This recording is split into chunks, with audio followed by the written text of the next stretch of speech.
नमस्ते dear viewers. तो आज के इस वीडियो का हमारा जो टॉपिक है वो है थर्मोडायनेमिक इक्विलिब्रियम। एक बहुत बेसिक टॉपिक है। तो थर्मोडायनेमिक इक्विलिब्रियम क्या होता है? देखिए, कोई भी थर्मोडायनेमिक सिस्टम है हमारे पास, ठीक है। अब वो थर्मोडायनेमिक सिस्टम थर्मोडायनेमिक इक्विलिब्रियम में अगर होगा तो वो तीन कंडीशंस को सेटिस्फाई करेगा। कौन कौन से?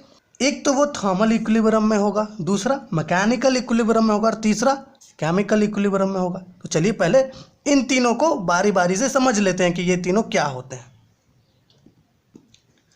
अब देखिए, थर्मल इक्विलिब्रियम की अगर बात की जाए तो ये हमने यहाँ पर एक सिस्टम ले लिया। मान लीजिए ये हमारा सिस्टम है और इसके बाहर जो है सराउंडिंग्स है, सारे क्या है?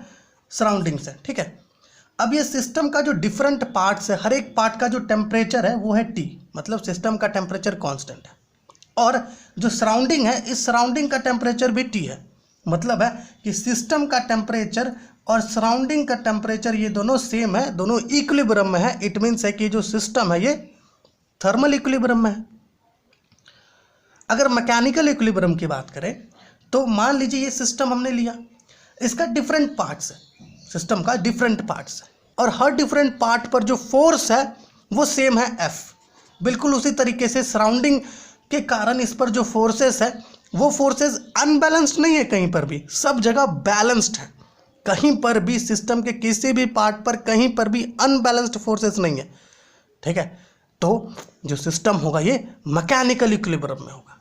और अगर केमिकल इक्विलिब्रियम की बात की जाए तो हमने यहाँ पर एक सिस्टम लिया।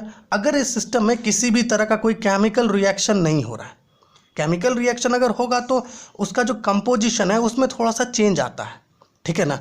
इसलिए अगर किसी भी तरह का केमिकल रिएक्शन नहीं हो रहा है तो इस केस में इस सिस्टम का जो कंपोजिशन है वो डेफिनेट रहेगा, वो फिक्स्ड रहेगा, वो चेंज नहीं करेगा। तो उस केस में ये सिस्टम केमिकल इक्विलिब्रियम में होगा। तो कहीं पर भी अगर कोई थर्मोडायनेमिक सिस्टम किस में हो, थर्मल इक्विलिब्रियम में हो, मैकेनिकल इक्विलिब्रियम में हो, केमिकल इक्विलिब्रियम में हो, तो हम ऐसा कहेंगे कि जो गिवन थर्मोडायनेमिक सिस्टम है, ये जो थर्मोडायनेमिक सिस्टम है ये थर्मोडायनेमिक इक्विलिब्रियम में होगा।